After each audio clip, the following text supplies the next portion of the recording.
The book starts off like that. Juicy. Juicy. I could not put it down. I'm like, oh my goodness.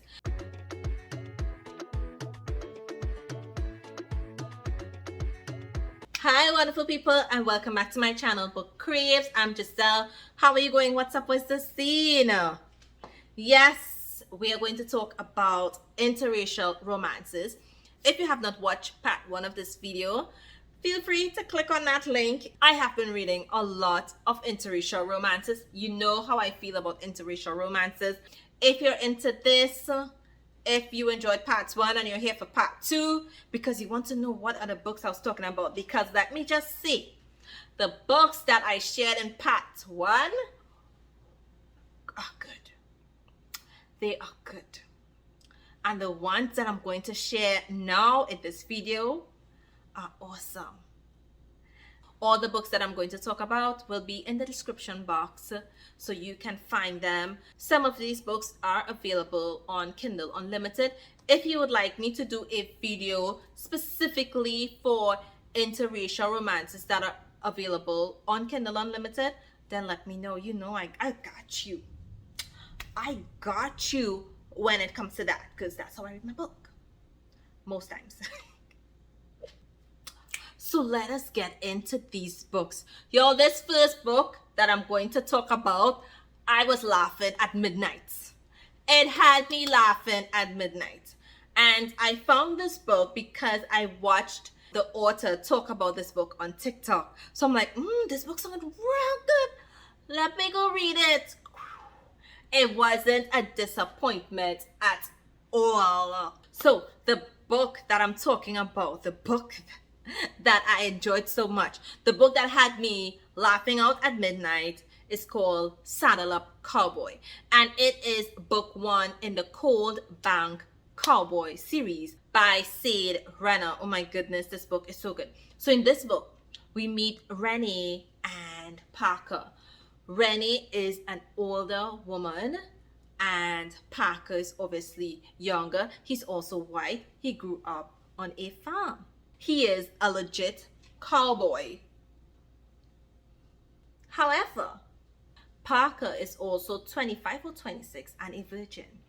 And so he's there. He had a girlfriend. They were together for many years, and so she decided to break up with him. And in order for him to get over her, he decided that he's going to meet someone at a bar and just like get it over with. So he goes to get it over with, and then he falls short. He comes before time. And Rena is like, what is this? What the hell? You can't be serious. Because she herself decided, okay, she just got out of a relationship and decided the same thing, that to get over her cheating ex, that she would just, hook up with someone else. And so it turns out that Parker is Rene's best friend, brother-in-law. Small world. So they both thought that they would just forget this horrible night.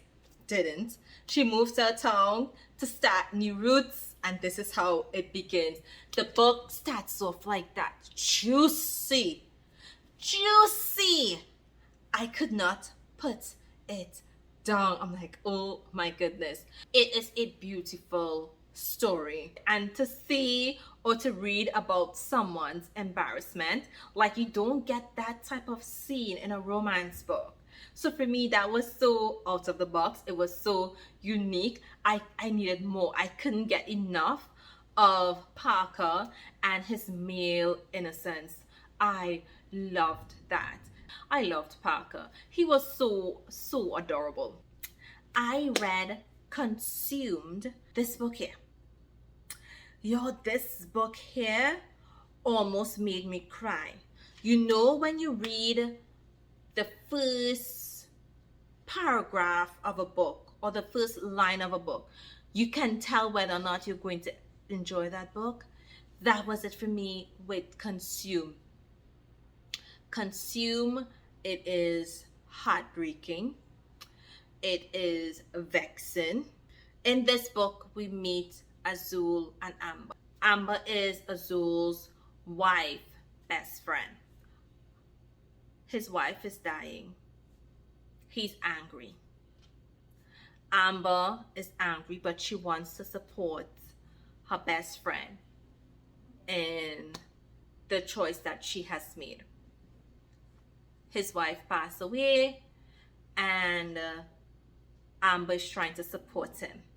The way that she offers that support is twisted and unhealthy, and they form this type of interaction where Azul is angry and he takes out his anger on Amber, and Amber gets to the point where, no, I can't deal with this. And so Azul moves away because he cannot deal with the death of his wife. He's not coping well. His coping mechanism and the way he's coping is very unhealthy. And some years after, he comes back. But you have that issue where Amber was his wife's best friend, or his deceased wife's best friend. But Amber had always loved Azul. This story, it is so emotionally arresting. I love this story. And it's the first time that I'm reading anything from this author. She did, oh my gosh, the emotions is what got to me in this story. I read these two books by Keta, Kendric, Mystery Meat, and Carolina Reaper. These are part of Lunchtime Chronicle. I don't remember what season they are from, but it's issue 19 and issue 22. And these two books were spicy. She's known for the spice in her books. The story was really nice. I will say though, my favorite is the Carolina Reaper. Just saying. I don't know. I love spice. I love spice in everything. In everything. So let's start with this one first, since it is my favorite, Carolina Reaper. In this one, we meet Ziana and Israel, and Ziana's brother is an undercover cop. Something goes wrong, his cover is blown, and so he sends in his longtime friend, Israel, to protect her. Israel is part of an MC, and so he takes her to Carolina, where she would best be protected. He is gruff, he is tough, he is mean, and Ziana, she loves it. I love how the story developed. It's a fast-paced book, and things developed really quickly between Israel and Ziana, but not too quickly. The pace was set so that you can see the development of that tension. You saw that tension slowly build until I love the violence, I love the action. There was so much more in Carolina Reaper, which is why I liked it more. And to wrap up part 2 of recent interracial romances that I have read is the Billionaires Phoenix. This is a vacation romance. This was my first time reading a vacation romance, and it's like, ooh, I'm digging this. I'm digging this. And this cruise or vacation romance, it is a cruise to the Caribbean. And I ate this book up. Firstly, because it had a strong ass heroine, a strong ass badass heroine, and then you had a billionaire who felt that he could get what he wants, who felt that, you know what, I am so important, I am so out there, like, who wouldn't want to get with me, man? And she turned that down so much times, regardless of the attraction that was there. And you know, I love that push and pull type of vibe. So in this book, the main characters are Eliana and David.